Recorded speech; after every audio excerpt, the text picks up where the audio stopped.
Salut et bienvenue dans l'émission qui vous raconte la petite histoire des plus grandes chansons.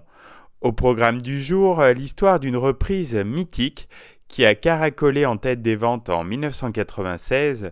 Je veux parler de Killing Me Softly with His Song des Fugees. Cette chanson connaît donc une nouvelle vie près d'un quart de siècle après la version interprétée par Roberta Flack. Celle-ci fut numéro 1 dans le Billboard Hot 100 pendant 4 semaines en 1973 et valut à son auteur 3 Grammy Awards, dont celui de la chanson de l'année. Un classique parmi les classiques, ce Killing Me Softly. Le groupe de hip-hop The Fugees va tellement s'approprier le morceau qu'il va en faire l'un de ses plus grands succès. Au cœur de cette réussite, l'alchimie musicale d'un trio dont chaque membre apporte l'ingrédient d'une formule consensuelle. Les humeurs caraïbes de Wyclef Jean, la touche urbaine du hip-hop de Pras et la spiritualité soul de Lauryn Hill. Sur cette chanson extraite de leur album The Score, le groupe choisit donc de s'attaquer à un classique. L'instrumental est très minimaliste dans cette version et se sert d'un loop de batterie très hip-hop pour mettre en avant les interventions vocales de Wyclef Jean et les voix harmonies de Lauryn Hill.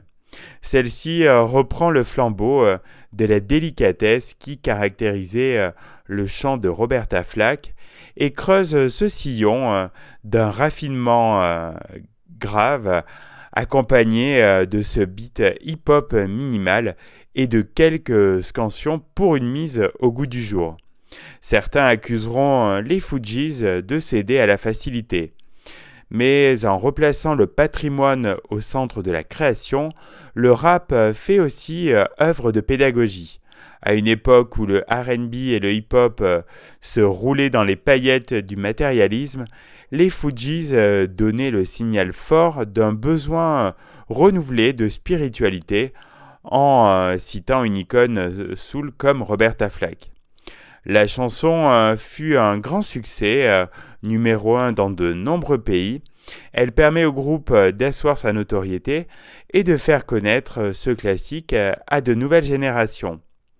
Tout comme le sampling couramment utilisé dans le genre, il a quelque part probablement permis d'élargir la culture des plus jeunes et peut-être fait découvrir le hip-hop aux générations précédentes. Crossover réussi.